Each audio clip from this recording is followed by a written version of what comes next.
Hey everyone, let's wrap up June. And let's start with the videos, of which there were again less than I would have liked.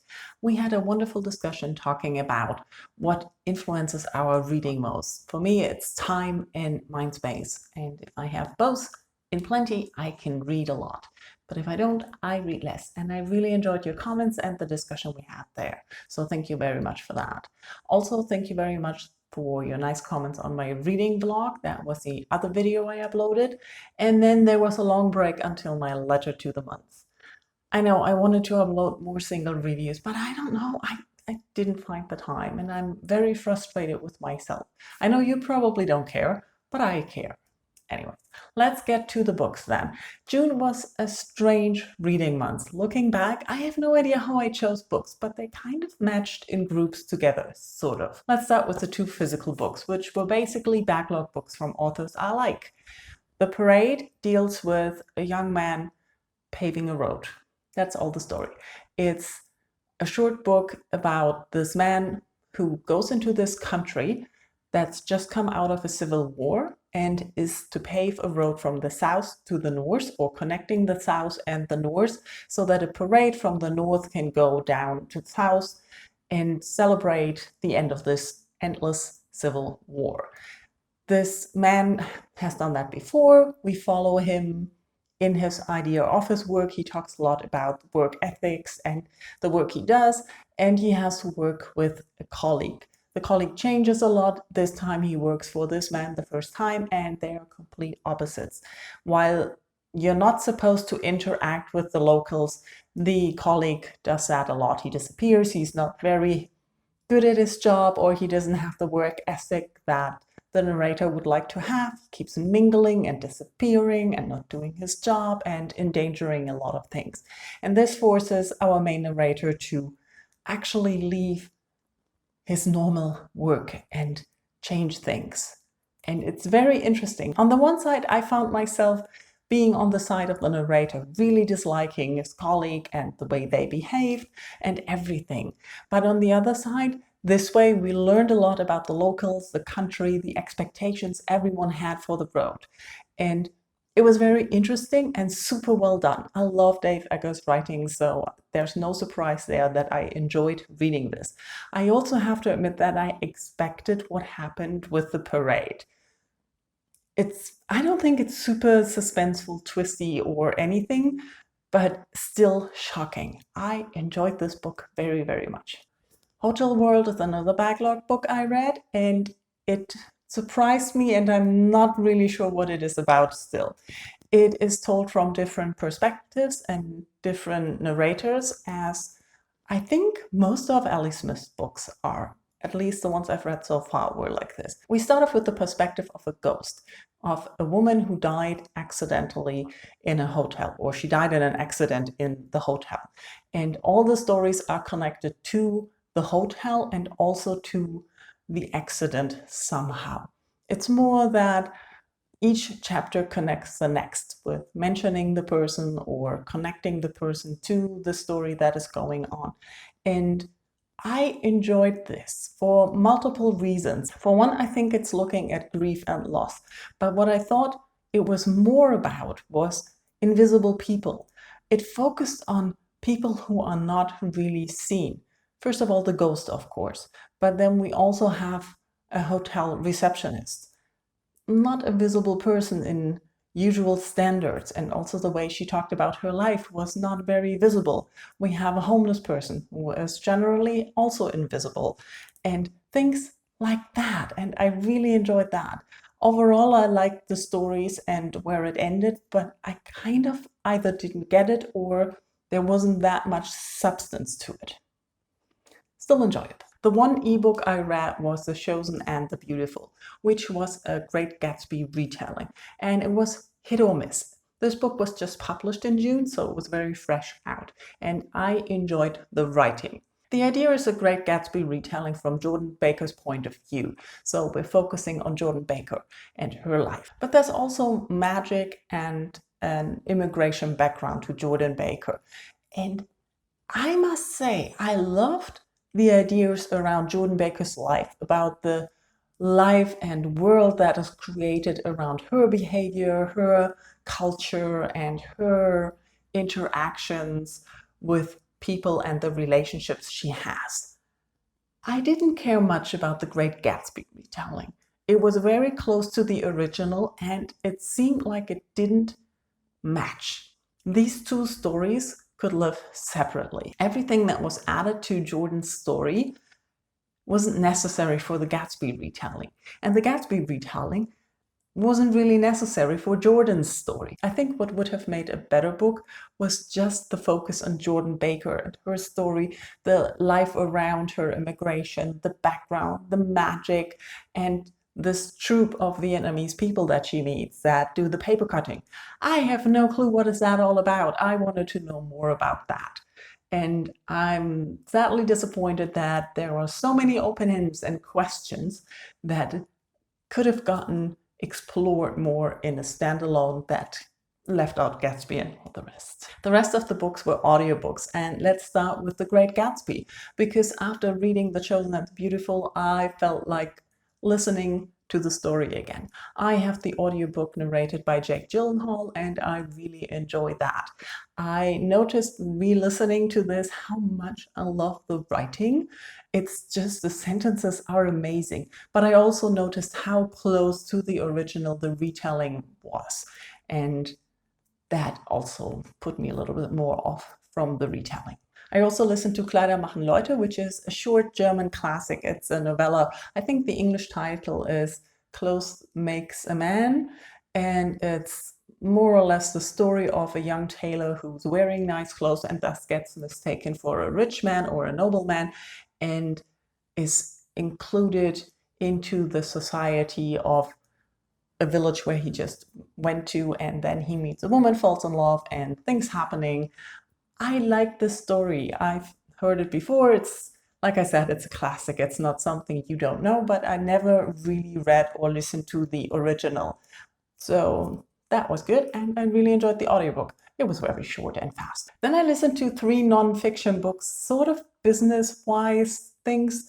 I listened to Bullshit Jobs, which looks at pointless jobs. And this was very interesting because it described what a pointless job is and what makes a pointless job, different categories, and why we have them or how they exist and what they are. And the disappointing parts that they are so much more paid than valuable jobs and jobs that actually have a meaning. I also like that in the book they distinguished between bullshit jobs and shit jobs. You can have a bad job or a shit job, but it can be meaningful, it can be useful and have value, but bullshit jobs rarely do. What interested me in the book was basically that I think a huge part of my own job is pointless, and I always thought it was just created so that for creation's sake and bureaucracy's sake, and some of that was confirmed. There are other parts of my job that are not pointless, and that feels rather good. Utopia for Realists addresses also work and society and where we basically at. It talks a lot about the universal basic income, UBI, as a solution to a huge capitalist problem that we have. And while I have changed my opinion on UBI a lot during the pandemic, I thought for the first time listening to this that UBI is a capitalist fix to a capitalist problem. And I don't know if that is a solution. I am constantly convinced that if we don't have strict rules, that all the money we get with the UBI will go down for rent. And the pandemic just confirmed this. Rising rent around here in my area is ridiculous. And I think free housing is what we need, or a secure protection against gentrification by rent. And UBI will not fix that. And it doesn't address that properly. So I'm a little wary on that, but it was very informative about UBI studies that were made and successful experiments. The book also addresses the work week and how it was predicted that by now we should have had a 15-hour work week, but instead we have 60 hours somewhere and things like that. And I think that is also something I don't remember the details of. I fully think that how we organize and manage work at the moment is completely wrong. But I'm not an economist and I have no power to change anything. But it was very interesting. The last nonfiction book about business or society was Post-Corona. And this felt a little outdated already. I think it came out in November, if I remember correctly. And it felt a little bit like blog post collections and put together the effects the current pandemic has, where it accelerated things, where it had negative effects and prognosis and predictions. But half a year later already, all the information didn't feel new anymore, didn't feel like anything I hadn't heard of before. So I think maybe this book would have been better in November than now. The last two audiobooks I want to talk about are memoirs, and both transitioning memoirs. The first book I listened to was The Gender Games, and I thought that was very interesting, captivatingly written, well narrated, and also gave you an insight into gender in general, how it is used in our society and the effects it has on people, not only on transgender people. But this is also a memoir of the author's transition and her life, discovering that she's unhappy with her male body and transitioning from a man to a woman, and the experiences there. While listening to it, I learned a lot. I thought it was very informative. It had a lot of interesting things to say. It included also other voices, as the author is an activist and has a huge following that she could rely on and ask for comments, and that she included in the book. I enjoyed that it was not just her experience, but an overall experience. I also enjoyed the overall knowledge that we got, but also the personal knowledge about her own experience. And I can highly recommend this book. Afterwards, I thought, because there was so much talk about the male gender stereotype not matching and the effects it has on men in general, I was curious how this would look for someone who's transitioning from woman to man. So I listened to Transmission, and immediately I noticed differences between those two books and the experiences, and that was super interesting. Transmission focuses more on gender dysphoria and not the stereotype around the gender, but feeling off in your body with the gender that you are. And I actually thought this was very well done in giving you an experience of what it means to have gender dysphoria, because not having gender dysphoria makes you not understand it. It sounds weird, it's hard to relate to, it's hard to comprehend unless you have someone explain it to you. And it's very rude to ask someone that if you don't know them. So memoirs are a good way to find that out. That's what I really, really enjoyed about Transmission, this information and insight into gender dysphoria. Transmission also looks at the transitioning process and what it means and what's done and how's done, and more from a personal perspective. What I really enjoyed about both books is that they highlighted that it's a personal experience, that not one person can say how it works for the other and how everyone has their own rights. They kept pointing out how impolite people are, the curiosity that people have with their operations and things going on in their pants was amazing, what people dare to say to people they don't know. I was quite shocked and sad to hear that things work like that, apparently. But I also found it very helpful to read about it, the experience they have, to maybe rethink how myself and in general people react when they hear things. It's curiosity that makes us ask questions, but there should be a barrier of questions we ask of people we don't know. Another thing I realized listening to those two books back to back is how much difference information and knowledge makes.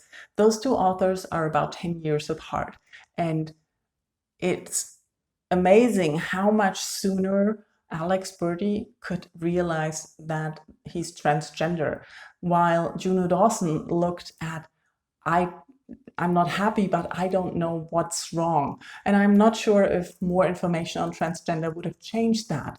But I think knowledge and the information of finding out when you're not sure what's wrong and you're definitely unhappy in your body is helping, and it is effective. So I think that really shows how good it is that we've actually come a long way from where we are in a long way to go still, but that information and talk about transgender is much more out there, and with the internet and everything is more available for people, so they can consider things and take that into consideration if that is an issue that maybe is their issue.